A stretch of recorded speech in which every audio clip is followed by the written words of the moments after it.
Shalom dan salam sejahtera jemaat Tuhan. Apa kabar semua? Kita sangat bersyukur karena kita diberikan sekali lagi kesempatan oleh Tuhan, nafas yang panjang, amin, untuk kita bisa terus datang beribadah di dalam rumah di dalam hadirat Tuhan, amin, di rumah masing-masing. Puji Tuhan, haleluya. Dan mari kita persiapkan hati kita untuk kita mau memberikan uang persembahan kita kepada Tuhan, sama ada melalui aplikasi Boost ataupun melalui online banking ataupun melalui klik star yang ada di bawah page ini. Amin, puji Tuhan. Dan sebelum kita memberi dan sebelum kita mendengarkan firman Tuhan, mari sekali lagi saya mengajak saudara untuk kita berdoa. Haleluya, mari kita berdoa. Bapa kami dalam kerajaan sorga, kami sangat bersyukur buat pada hari ini kami bisa datang bersama-sama keluarga kami di dalam hadirat-Mu, kami bisa menyembah Engkau, kami bisa memuji dan mengagungkan nama-Mu. Terima kasih Tuhan, sebentar kami mau memberi. Kami percaya Tuhan bahwa pemberian adalah satu tanggung jawab kami Tuhan untuk memperluaskan kerajaan-Mu. Dan biarlah kami memberi dengan rela hati dan memberi yang terbaik Tuhan. Terima kasih Tuhan. Dan juga kami mau menyerahkan firman-Mu yang kami akan dengar. Dan biarlah benih perkataan firman Tuhan itu membuatkan kami bisa bertumbuh di dalam Engkau. Dan melakukan hal-hal yang luar biasa di dalam kerajaan-Mu. Terima kasih, kami serahkan semuanya ke dalam tangan-Mu Tuhan untuk pemberian kami. Dan firman Tuhan yang kami akan dengar sebentar. Dalam nama Bapa, Anak dan Kudus, kami bisa berdoa dan mengucap syukur. Semua yang percaya katakan amin. Haleluya, puji Tuhan. Tuhan begitu baik. Amin saudaraku. Kita berapa minggu ini kita belajar tentang iman. Oke, bagaimana iman itu membantu kita untuk melakukan hal-hal yang luar biasa. Kita juga belajar tentang iman yang tidak berguna. Memiliki iman tetapi iman itu tidak berfungsi secara langsung dalam kehidupan saudara. Dan hari ini kita akan terus belajar bagaimana mengaktifkan iman kita, iman yang kecil yang ada dalam kehidupan kita. Bagaimana kita mengaktifkan supaya iman yang kecil yang ada dalam hidup kita bisa membuahkan sebarang hasil dan mendatangkan kebaikan di dalam kehidupan kita. Dan iman ini bisa membuat kita melakukan pekerjaan dan yang luar biasa dan membuat iman ini bekerja untuk kita. Amin saudaraku.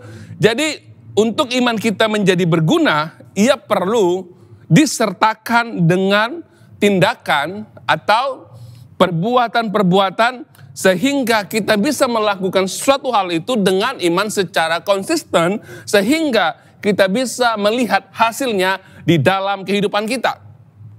Jadi saudaraku, kebanyakan dari anak-anak Tuhan hari ini, mereka sering mengatakan bahwa mereka tidak memiliki iman yang begitu besar untuk melakukan hal yang besar. Mereka hanya memiliki iman yang kecil.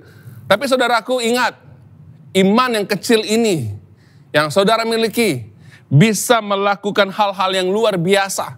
Amin. Iman yang kecil ini bisa melakukan hal-hal yang luar biasa yang mungkin bagi kita tidak bisa kita kerjakan keluar. Tetapi ketika kita melangkah dengan iman, kita pasti akan melihat hasilnya. Amin. Ini dia. Kalau kita baca saudaraku di dalam Lukas 17 ayat 4 hingga 6 mengatakan, bahkan jikalau ia berbuat dosa terhadap engkau 7 kali sehari dan 7 kali ia kembali kepadamu dan berkata aku menyesal, engkau harus mengampuni dia. Dalam hal ini bukan saja kita menggunakan iman kita untuk mengerjakan sesuatu yang besar, tetapi menurut ayat Lukas ini, Injil Lukas ini, Tuhan mau memperlihatkan kita, Yesus mau memperlihatkan kita, memberitahukan kita bahwa ketika kita memiliki iman yang kecil, itu memampukan kita untuk juga mengampuni orang lain.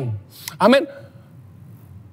Dan walaupun firman Tuhan mengatakan orang ini bersalah kepada kita dalam satu hari itu 7 kali, dan dia datang kepadamu dan minta pengampunan, dengan iman yang kita aktifkan, kita bisa mengampuni mereka. Maka saudaraku, Yesus ini memberitahukan kita bahwa ketika ada orang yang berdosa terhadap kamu, mungkin dia datang dengan saya katakan tadi 7 kali ya berbuat dosa, kita perlu belajar mengampuni. Ini yang Yesus ajarkan kepada murid-muridnya. Dan murid-muridnya katakan kepada Yesus, untuk kami bisa berbuat sedemikian, tambahkanlah kepada iman kami supaya kami boleh melakukan dan bisa mengampuni orang itu. Amin. Jadi saudaraku, ini dia. Kita baca dalam Lukas yang 17 yang kelima mengatakan, lalu kata rasul-rasul itu kepada Tuhan, tambahkanlah iman kami. Jawab Tuhan, kalau sekiranya kamu mempunyai sebesar biji iman, sebesar biji sesawi saja, kamu dapat berkata kepada pohon ara ini, terbantunlah engkau dan tertanamlah di dalam laut, dan ia akan taat kepadamu. Maksudnya sini saudaraku, Yesus sedang mengatakan di dalam ayat yang kita baca tadi, iman kecil ini sangat penting. Karena ketika kita aktifkan keluar, kita bisa mampu mengampuni orang lain. Dan kita juga bisa berkata kepada pohon ini, terbantunlah dan terbuanglah ke dalam laut. Saudaraku, bayangkan, iman yang kecil jika diaktifkan, kita bisa melakukan sesuatu yang luar biasa. Dan iman yang saudara miliki, iman yang kecil yang saudara miliki, jika kita tidak membuahkan hasil, jika kita tidak gunakan dan kita tidak aktifkan, maka iman itu tidak akan pernah berguna dalam kehidupan kita. Makanya saudaraku, iman yang kecil itu jika tidak diaktifkan, maka ia tidak berguna.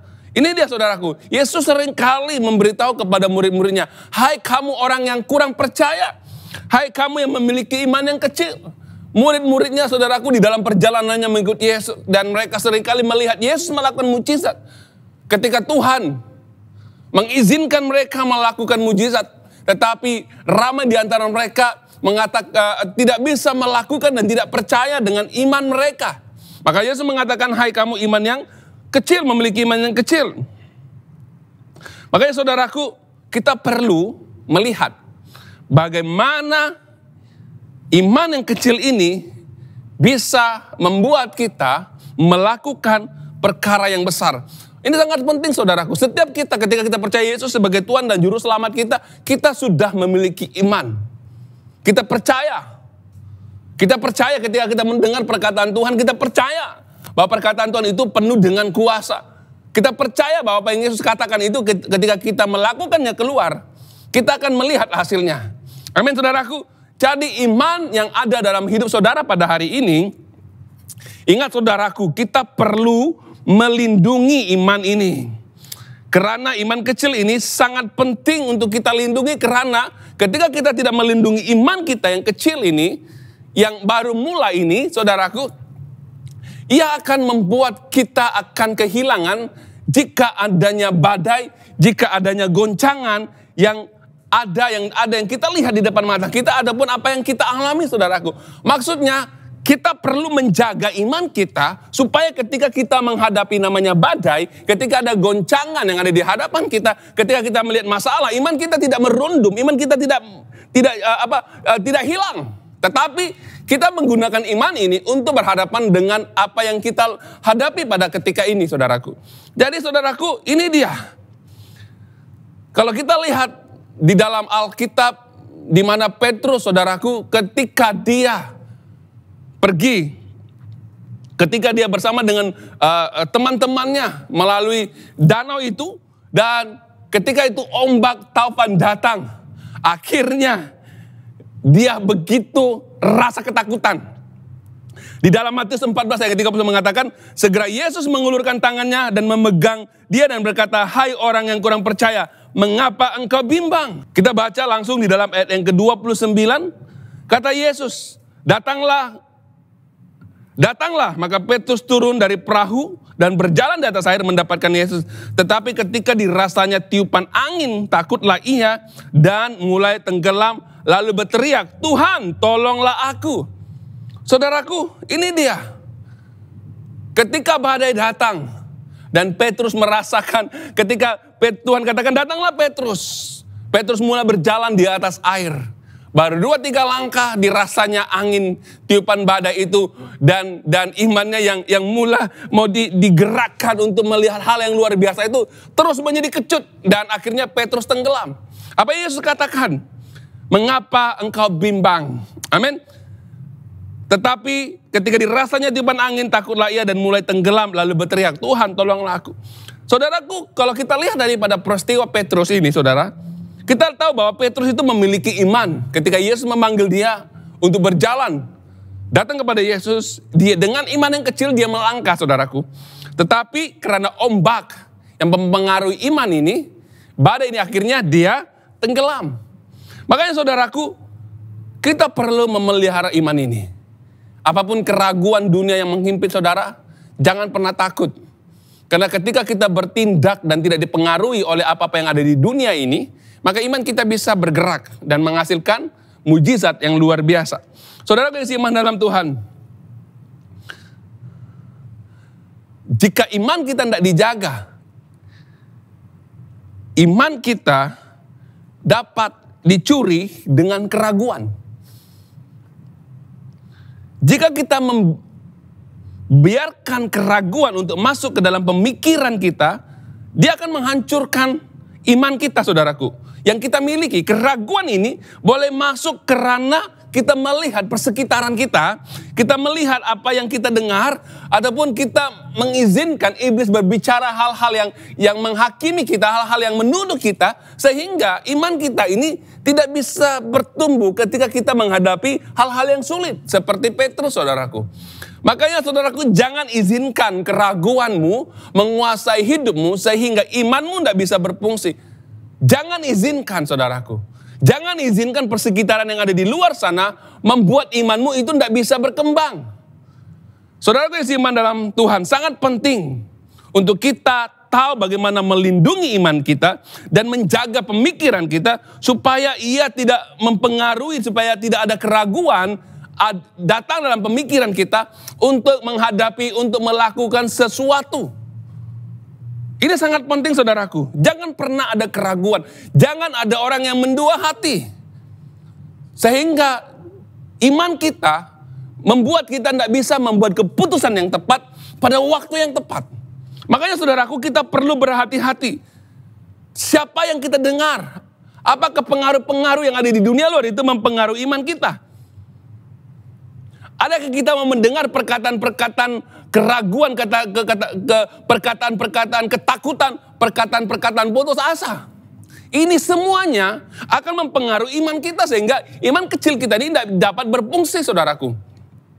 Makanya saudaraku, ketika bangsa Israel, ketika Musa mengutus 12 pengintai ke tanah Kanaan sebelum mereka masuk ke tanah itu. Makanya saudaraku, ada 10 pengintai yang datang memberitahukan hal-hal yang buruk. Dia katakan bahwa di tanah Kanaan itu orangnya seperti raksasa. Dia melihat kita seperti belalang. Tidak mungkin kita masuk dan mengalahkan mereka. Dan 10 orang pengintai ini mempengaruhi seluruh bangsa Israel. Akhirnya mereka dalam ketakutan. Kecuali Caleb dan Yosua yang katakan tanah ini telah diberikan kepada Tuhan. Mari kita maju untuk merebut tanah ini. Makanya saudaraku, pemikiran yang dikuasai, ketika kita mendengar perkataan-perkataan negatif, perkataan-perkataan yang tidak mampu, perkataan-perkataan yang hampa, itu bisa membuat iman kita kecut. Sehingga apa yang Tuhan siapkan buat kita itu tidak bisa kita masuki. Tidak bisa kita capai. Ini yang membuat orang Kristen ramai tidak bisa masuk ke dalam panggilan mereka, masuk ke dalam apa yang Tuhan telah berikan kepada mereka. Karena iman mereka dikuasai oleh keraguan. Iman mereka mendengar perkataan-perkataan hampa yang ada dari luar. Makanya saudaraku, kalau kita lihat bangsa Israel, mereka memilih untuk mendengarkan perkataan 10 pengintai itu, akhirnya destiny mereka menjadi hancur dan binasa.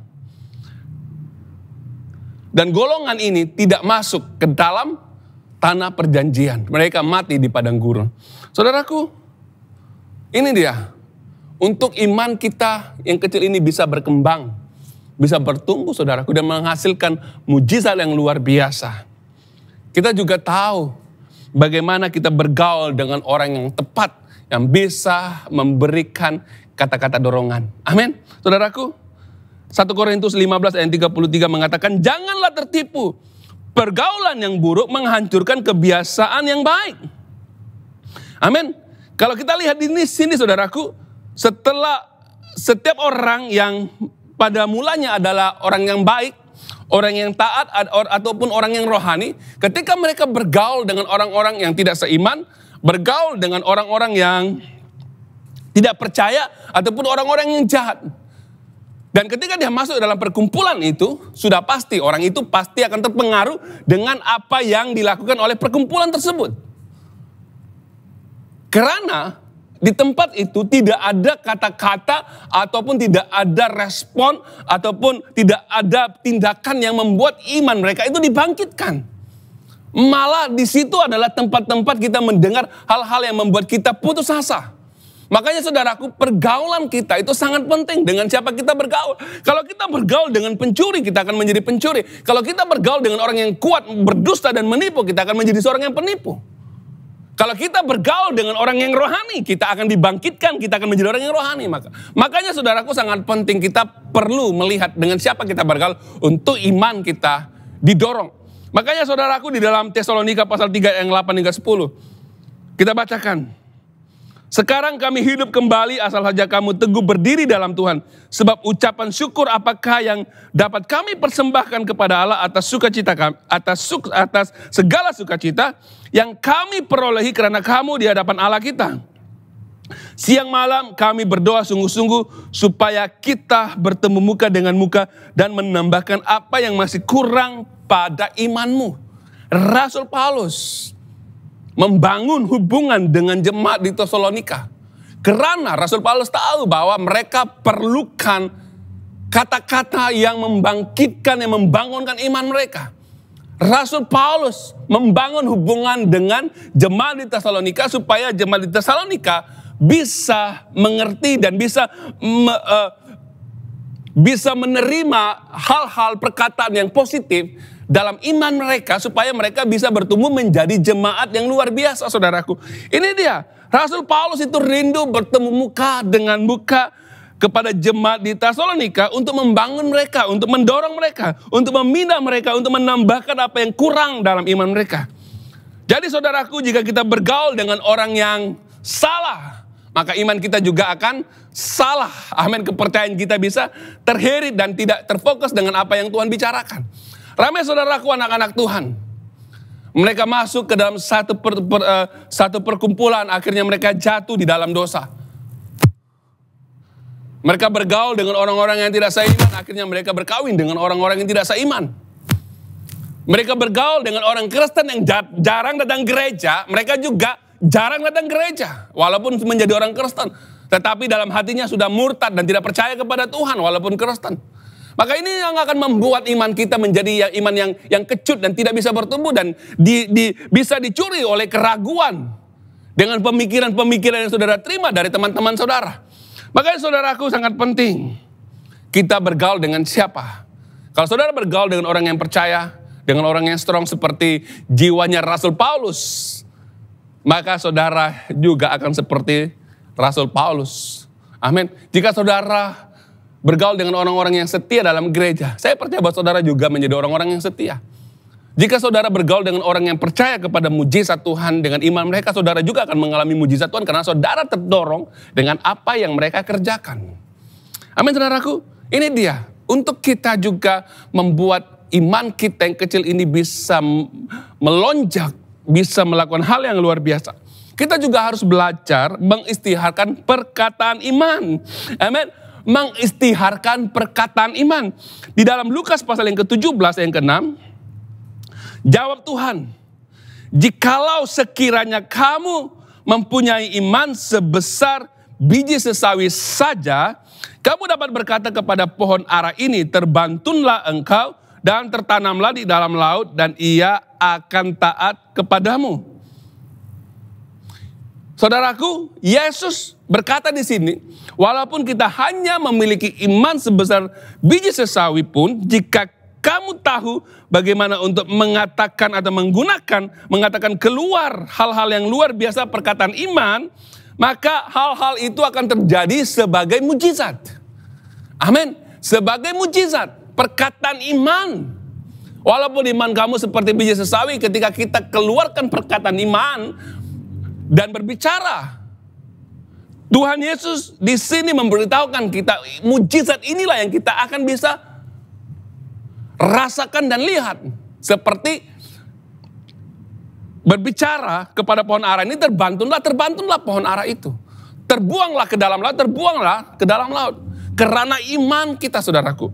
Perkataan yang kita ucapkan keluar itu perkataan pengikhtiaran, bukan perkataan hampa, perkataan kecewa, perkataan mau tidak ada harapan, tidak mungkin kami bisa lakukan. Oh, kami dalam keadaan situasi begini, beginilah terus, beginilah nasib kami.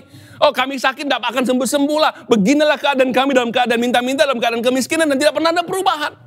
Kalau saudara berpikir seperti ini dan tidak pernah mengeluarkan perkataan iman, saudara tidak akan pernah melihat mujizat Tuhan. Makanya saudaraku yang seiman dalam Tuhan, jika kita sering katakan, imanku kecil, aku tidak dapat berubah, aku tidak dapat berbuat apa-apa, maka iman saudara adalah iman yang tidak berguna.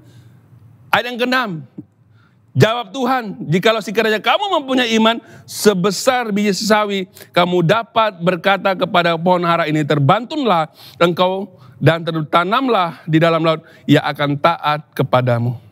Amin. Ini dia. Mungkin kita mengalami masalah yang besar hari ini, saudara. Mungkin masalah pekerjaan, mungkin masalah keuangan, mungkin masalah perhubungan, mungkin masalah pelayanan, mungkin masalah dengan orang-orang dalam gereja, mungkin masalah bisnis. Ketika saudara berkata, apa yang saudara inginkan dari masalah itu terjadi untuk membantu saudara, keluarkanlah perkataan iman, ikhtiarkan perkataan iman. Maka ia akan tunduk dan taat kepadamu. Amin, saudaraku. Jadi berbicara keluar perkataan iman ini sesuatu yang luar biasa. Karena kita berbicara apa yang Yesus katakan. Kita berbicara apa yang perkataan firman katakan. Amin. Karena Yesus berkata, saudaraku, apa yang kubicarakan ia adalah roh dan memiliki hidup. Firman Tuhan juga katakan hidup dan mati kita tergantung di atas perkataan lidah kita. Jika kita berbicara perkataan negatif dan berkait kematian, maka ia akan membawa kematian. Tetapi jika kita berbicara keluar perkataan yang positif, perkataan yang mendorong dan membangun diri kita sendiri, maka ia akan membawa kehidupan. Itu bergantung dari perkataan. Ini dia, saudaraku, jangan pernah takut menyatakan, mengeluarkan, istiharkan perkataan-perkataan yang mungkin mustahil bagi engkau, tetapi kita kerjakan keluar, kita katakan keluar. Karena itu akan menjadi bagian kita, mujizat akan menjadi bagian kita, saudaraku.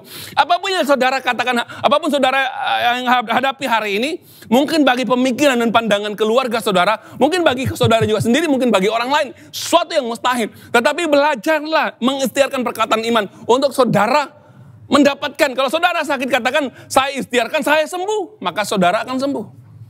Kalau saudara mengatakan, saya akan diberkati oleh Tuhan dari keuangan saya, saudara akan diberkati daripada keuangan saudara. Kalau saudara berbicara bahwa bisnis saya diberkati Tuhan, pasti bisnis saudara diberkati Tuhan. Kalau saudara berkata, keluarga saya dipulihkan, pasti keluarga saudara dipulihkan.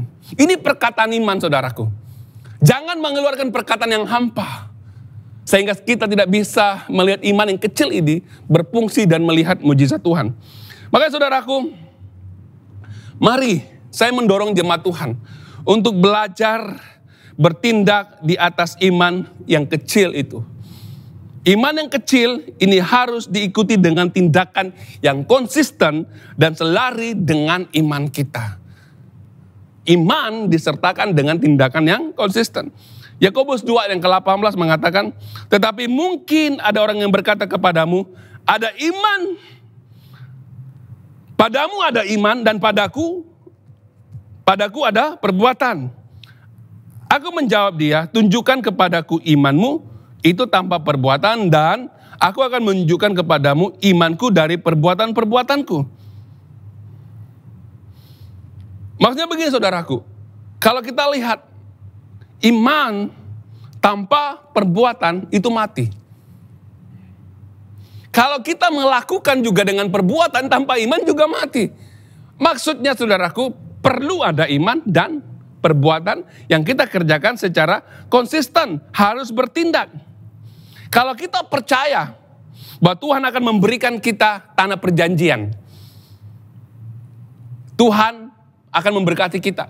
Kalau kita hanya duduk berdoa berjam-jam, ikut persekutuan doa berjam-jam, berdoa secara pribadi berjam-jam, dan kehidupan saudara adalah kehidupan berdoa, itu baik saudaraku, sangat baik. Tetapi adakah kita setelah kita berdoa, kita mau mengerjakan apa yang kita doakan? Kita mau mulai bertindak untuk kita kerjakan apa yang kita doakan. Makanya saudaraku, kita perlu tahu bahwa kita perlu bertindak setelah kita berdoa, supaya iman kita itu bisa dibangkitkan dengan tindakan yang konsisten seiring dengan iman saudara dan saya. Karena ramai orang Kristen, mereka hanya berdoa, mereka mau Tuhan menolong mereka dalam situasi mereka, tetapi mereka masih diam di tempat dan tidak melangkah dengan iman. Mengerjakan sesuatu itu dengan iman. Hanya berdoa itu tidak cukup saudaraku. Jadi Tuhan mau kita benar-benar menjadi orang yang mengaktifkan iman kita dengan tindakan kita. Dan percaya bahwa apa yang kita doakan itu harus dikerjakan dengan tindakan lewat iman yang ada dalam hidup kita. Saudaraku, Tuhan mau ketika kita masuk ke tanah perjanjian kita tidak hanya masuk dan duduk diam, tetapi Tuhan mau kita melangkah masuk dan berjuang menentang musuh-musuh yang menduduki tempat itu. Kalau kita mau diberkati Tuhan, tidak hanya kita mau duduk diam dan tidak bekerja. Firman Tuhan katakan bahwa orang yang tidak bekerja malah bekerja jangan makan. Mungkin saudara mau hari ini saya mau makan sesuatu, tapi saudara duduk diam, saudara tidak akan dapat apa-apa. Mungkin saudara mau disembuhkan, tetapi saudara tidak berusaha untuk membuat mungkin kamu ke hospital, makan obat yang dari dokter, ataupun kamu exercise atau macam segala dengan tindakan saudara. Jika saudara hanya duduk diam, saudara tidak dapat apa-apa jika saudara tidak bertindak dengan iman. Makanya saudaraku, kita perlu memastikan iman yang kita miliki itu kita perlu kerjakan keluar dengan tindakan. Amin saudaraku. Dan memastikan iman kecil itu bertumbuh. Bagaimana kita memastikan iman kita itu bertumbuh saudaraku? Kita perlu mengerti apa yang dikatakan oleh firman Tuhan. Kita perlu mengerti apa yang pernah dilakukan oleh Tuhan di atas kejadian-kejadian 2000 tahun yang lalu. Bagaimana pejuang-pejuang ataupun orang-orang yang mengalami mujizat Tuhan itu dengan tindakan mereka. Mengerti apa yang Tuhan telah lakukan. Pengalaman mungkin kamu pernah melihat Tuhan melakukan hal yang luar biasa dalam hidupmu 2 tahun yang lalu, 3 tahun yang lalu.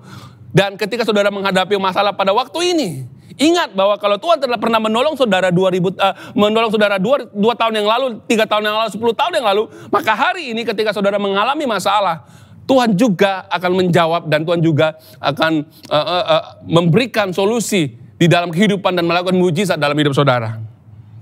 Amin. Kalau kita lihat saudaraku di dalam perjanjian baru, kita lihat bagaimana murid-murid Yesus itu tidak pernah belajar dari apa yang Yesus katakan, yang Yesus buat. Ada satu peristiwa di dalam firman Tuhan di mana Yesus telah memberikan 5.000 orang makan lewat 5 roti dan 2 ikan. Amin. Mujizat ini dilihat oleh murid-murid Yesus. Dan setelah mujizat 5 roti dan 2 ikan ini diberi makan 5.000 orang, mereka bergerak ke seberang danau. Dan di tengah-tengah perjalanan perahu mereka itu diombang-ambingkan oleh badai. Akhirnya mereka begitu takut sekali menghadapi badai. Mereka tidak belajar bahwa mereka juga bisa dengan iman mengherdik badai itu. Kalau mereka mengerti bahwa Yesus melakukan mujizat 5 roti dan 2 ikan itu melalui seorang anak kecil. Dan melalui mereka yang pergi mencari anak kecil itu. Dan mereka sendiri yang membagi-bagikan mujizat ini. Roti ini kepada 5.000 orang. Ketika mereka mengerti saudaraku. Saya percaya bahwa ketika badai datang mereka juga bisa mengherdik badai itu. Seperti Yesus menunjukkan kepada mereka. Tenanglah dan diamlah. Badai itu pun taat kepada Yesus. Saudaraku yang seiman dalam Tuhan. Kita perlu belajar dan mengerti apa yang Yesus pernah kerjakan 2000 tahun yang lalu. Mujizatnya itu sama hari ini. Kalau Yesus pernah menolong saudara 3 tahun yang lalu. Ketika saudara dalam keadaan tidak tahu bagaimana untuk keluar dari masalah saudara. Yesus menolong saudara. Ingat saudaraku bahwa Apa yang Yesus kerjakan dalam hidupmu berapa tahun yang lalu, hari ini juga Yesus pernah kerjakan. Yesus akan kerjakan juga. Kita baca saudara dalam Markus 6 ayat yang ke-50 hingga yang ke-52. Sebab mereka semua melihat dia dan mereka pun sangat terkejut. Tetapi segeralah ia berkata kepada mereka, tenanglah, aku ini, jangan takut. Lalu ia naik ke perahu mendapatkan mereka dan angin pun redalah. Mereka sangat tercengang dan bingung. Sebab sesudah peristiwa roti itu mereka belum juga mengerti, di dalam hati mereka tetap degil. Saya ulangi ayat ke-52. Sebab sesudah peristiwa roti itu mereka belum juga mengerti dan hati mereka tetap degil. Saudaraku, jika kita mengerti dan memahami Tuhan sedang mempersiapkan kita untuk melalui situasi sebegini, supaya kita sadar bahwa kita tahu jalan penyelesaiannya, supaya kita boleh berdoa kepada Tuhan agar mujizat terjadi. Amin saudaraku. Kita melalui hal yang sukar saudaraku. Selagi kita masih hidup dalam dunia ini, kita pasti akan melalui hal-hal yang sukar, tekanan, depresi, masalah sakit penyakit, masalah hutang, masalah keluarga, masalah hubungan, masalah dikeluarkan dari tempat pekerjaan, masalah dengan majikan, pokoknya masalah kiri dan kanan. Dan semua itu memerlukan mujizat saudaraku. Dan apa yang saya mau kongsikan, bahwa ketika saudara memiliki iman, dan kita kerjakan keluar dengan iman apa yang kita mau dapatkan, maka saudara akan melihat mujizat Tuhan itu berlaku. Sama seperti Yesus memberitahukan kepada murid-muridnya bahwa mereka masih belum mengerti, hati mereka degil. Mereka belum mengerti peristiwa 5 roti itu. Peristiwa roti itu. Makanya saudaraku, pertumbuhan iman kita ini harus menghasilkan mujizat, rantaian mujizat. Kalau sehari 2000 tahun murid-murid Yesus melihat mujizat demi mujizat yang Tuhan kerjakan selama berada di dunia, itu seringkali ada Tuhan menyembuhkan orang sakit, Tuhan menyembuhkan orang lumpuh, Tuhan menyembuhkan orang buta, Tuhan menyembuhkan orang kusta, dilihat dan disaksikan oleh murid-murid. Mujizat itu terus berlaku. Makanya kalau kita pernah ditolong oleh Tuhan, hari ini jika saudara memiliki masalah, Tuhan juga pasti akan menolong saudara. Karena iman yang ada.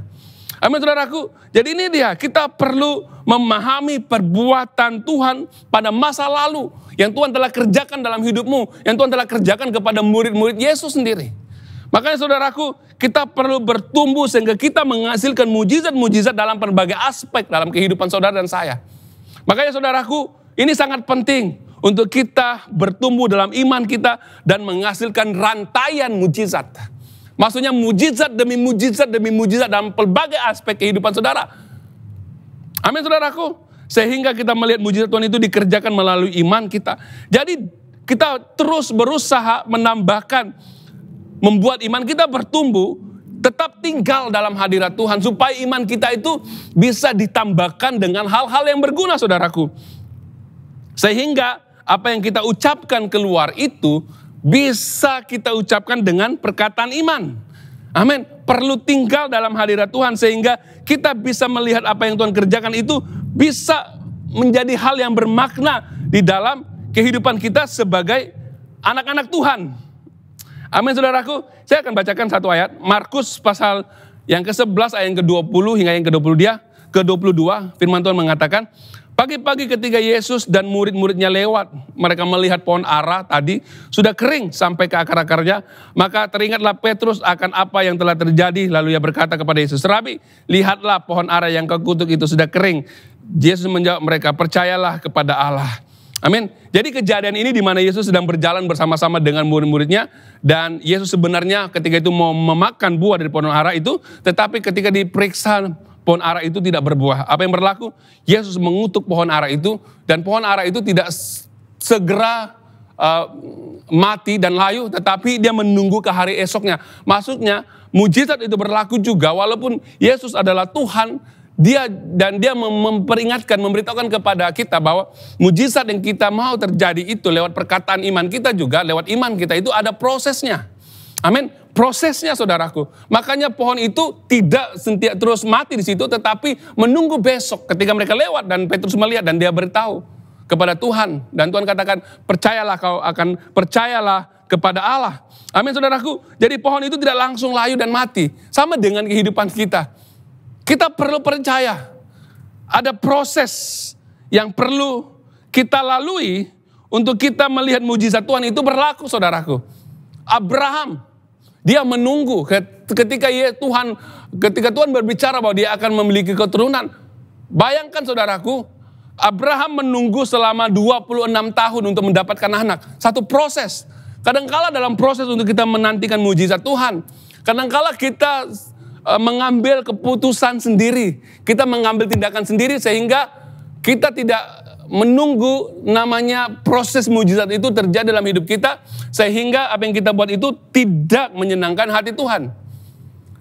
Ada orang yang ke hospital sakit, tidak sembuh-sembuh. Akhirnya apa yang berlaku saudara? Mereka pergi jumpa bobo untuk kesembuhan.